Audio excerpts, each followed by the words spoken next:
Hello and welcome back to the Module 5 video, which I like to call Why You Feel That Spark, because this is a video that's primarily concerned with, so building on what we did in Module 4 about how these patterns of connection and attachment that you build up sort of through your attachment figures in childhood, how those then become the same models of attachment that you perceive as attraction.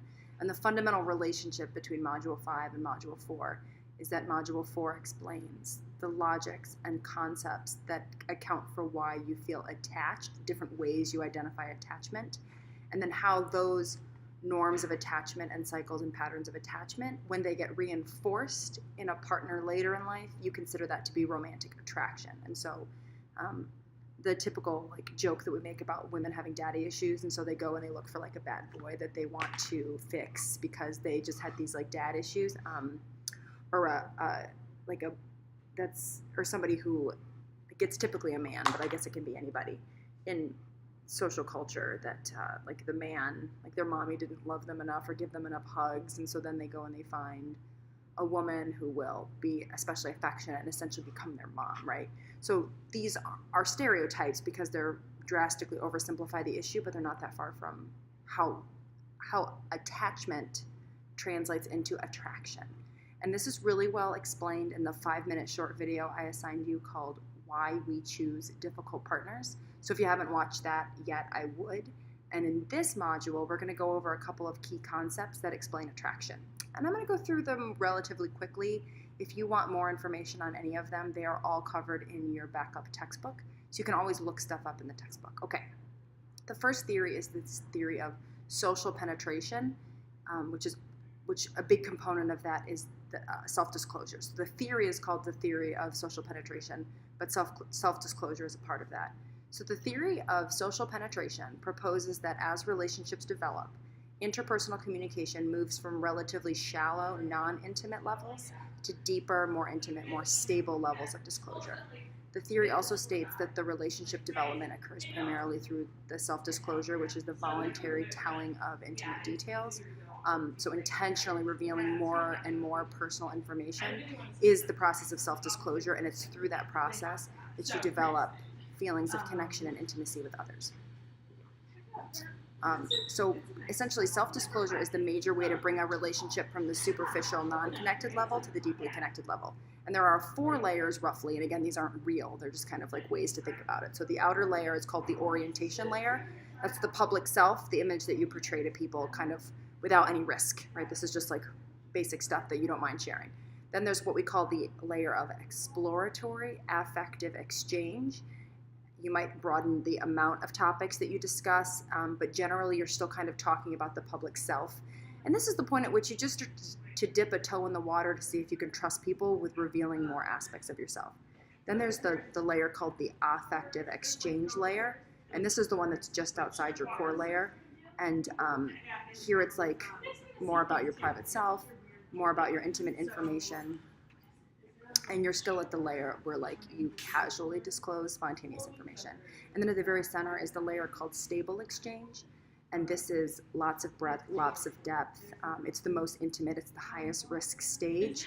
There's a lot of honesty, a lot of intimacy, and a high degree of spontaneity. So you are you're not calculating what you disclose. You feel very comfortable just sort of saying whatever's on your mind. And that, of course, can be for better or worse. So it definitely increases the layer of intimacy, but of course, it's also the layer at which you stop thinking about strategically how you reveal yourself, and that can, of course, cause people who are close to you to want to what we call de-invest or de-penetrate. So the movement back out toward the layers, because it is, there's kind of a cost benefit to disclosing personal information or revealing your most comfortable self. So one of the principles of this whole entire process as you're thinking about your own interpersonal communication is this norm of reciprocity. And it's the idea that as I am disclosing deeper layers of self, or if I'm staying on this shallow outer layer, that you're going to roughly match me. So if you've ever heard of this concept of nonverbal mirroring, we often think it means if I cross my arms, you cross your arms. It's not exactly right because that stuff is really hard to control. But one version of nonverbal mirroring is to meet me at the layer of disclosure that I'm at. And likewise, if you have a relationship that you want to become more intimate, you need to slightly push the layers of disclosure to get people to match you through the norm of reciprocity. But of course, if someone is out here disclosing at a very superficial layer and you're trying to disclose at a very deep layer, that mismatch, generally speaking, is not going to work well for you. Also, the other thing I like to point out is that we often think of this model as a verbal communication model, meaning the way you disclose information is through saying things or revealing things about yourself, like in a verbal form, so telling secrets or whatever. But there's like a disclosure orientation that happens through verbal communication, which is the disclosure of information about you. But then there's also like task orientation. So some people deepen their layers of connection by increasing their risk or vulnerability in their related tasks. So for example, if I am a person who's highly conscious of what I eat, and when we're at the outer layers, the exploratory affective layer or the very, very outer layer, I like to pick all the restaurants and have a lot of control because I don't trust that you're going to be able to meet my dietary needs. If at a certain point I say to you, hey, why don't you go ahead and pick the restaurant? I haven't necessarily disclosed information about myself, but I've brought us into a level of task exchange that requires a lot more depth, a lot more risk, a lot more intimacy. And you then, of course, being able to find a restaurant that suits my needs shows that your norm of reciprocity, that you've met me at that level. So don't miss your opportunity to connect deeply with people who maybe are not verbal communicators to the degree that you are. Likewise, if you're not a verbal communicator, you can use task orientation as a way to match people and deepen relationships. But just remember that people may not perceive that that's what you're doing, so you're always going to have to manage that tension. But we don't want to miss the way that different people might exchange and try to information and try to create relationships just because we're biased toward people who talk instead of people who share tasks. All right, the second theory that accounts for why you feel attracted to people is social exchange theory. And this is built on like an economic theory. And so social exchange theory views exchange, right, giving and taking, as a social behavior that may result in both economic and social outcomes. I don't like this theory because it compares your behavior to like the marketplace, which I think is problematic for a number of reasons. But the reason I do like the theory is because we often think that romance is very mystical and why we're attracted to people is very unpredictable and, oh, I have to stay with this person because we're destined to be together. And it is helpful, I think, to think about your relationship in economic terms because sometimes, for example, you have to make a decision about whether you should leave a relationship in which you're not happy. And this is a way for you to understand what some of those factors might be influencing your happiness. Likewise, many of us, I'm sure, have given up really great relationships because we expected them to be something more. And that's because we didn't understand that the relationship is, it's a social exchange cost-benefit issue. And so our expectations of the relationship were too high. And then, of course, years later, we realized that we should have had a better understanding of what we had when we had it. So there's a couple of components of social exchange theory. And essentially, the theory predicts that you are going to be most satisfied in relationships that, one, your rewards or benefits outweigh your costs, right? That makes sense. You're getting more than you're putting in. Two, the relationships meets your expectations as established by comparison levels. So your expectations are created by how you compare your relationship and your relational partner to other relational partners you've had, or like your friend's relational partner or whatever. And so you're going to be happiest in relationships that meet those comparison levels. Three, you'll be happiest in relationships if your relationship and your partner is better than the alternatives that you have available. So for example, one reason why people stay in relationships that we would think of as bad relationships where the costs outweigh the rewards, or like the relationship, like you could do so much better, like your parents had a great relationship or your friends all have great relationships, why aren't you in a great relationship? Well, sometimes the issue is that people don't have a lot of alternatives. And so you might be in an unhappy relationship on the other two factors, but that third factor, the comparison to alternatives, is really good because you don't have a lot of alternatives, or the alternatives are all like bad, like all the good ones are taken kind of thing. So you stay in the relationship. And then the fourth is that you perceive there to be equity with yourself and your partner. So equity is just the balance between your inputs and outcomes. And so you have to believe like you and your partner both have equity. Now, that doesn't necessarily mean you make the same amount of money or you're both very funny. In fact, sometimes the best equity in a relationship is when the partner brings things to the table that you don't necessarily have. So I was listening earlier to a person, it was a woman, who was complaining, and she's in a heterosexual relationship. And so she was complaining that she makes a lot more money than her husband, and she kind of doesn't think that that's right, and she wants him to make as much money as her, and she works in a very highly competitive industry where all the men have all this money, and so it makes her feel like there's no equity, right? Because she's bringing all the money, and the husband's bringing in no money, so there's no equity, right? And then someone said, well, like, how did this happen?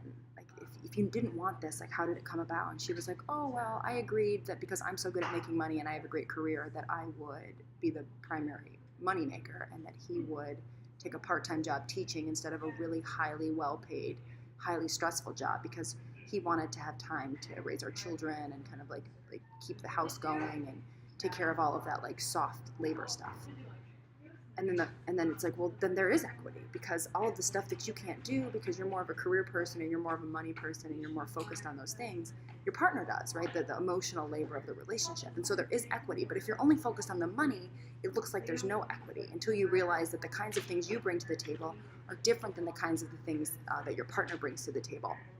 But again, these are all perceptions. So if we look at the 4 factors that influence whether or not you're happy in a relationship, one is that the rewards outweigh the cost, but of course, which rewards you focus on and which costs you focus on and how you measure those is ultimately a choice that you make. The relationship meets your expectations as compared to your previous relationships. So a lot of us will say like, oh, well, in my old relationship, my partner was just so much more loving. It's like, yeah, but you're not in that relationship anymore, so that your partner must have had other problems besides like maybe they were loving, but maybe they also were flighty and poorly organized and bad with money and flighty, right? So don't just remember the good stuff about the alternatives. Remember all of that person, because you get to choose your expectations in a relationship. They're not given to you by previous relationships. You choose the measurement.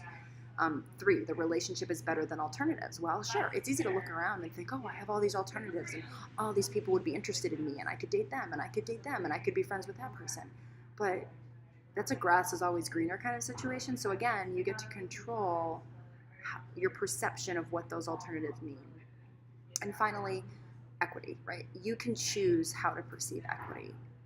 If you think that the person you're in a relationship with should be exactly like you, you're going to have a hard time finding equity. Also, my hunch is that you'd be miserable, because in some ways the best equity is when people bring different qualities to the relationship so that they make up for each other's strengths and weaknesses.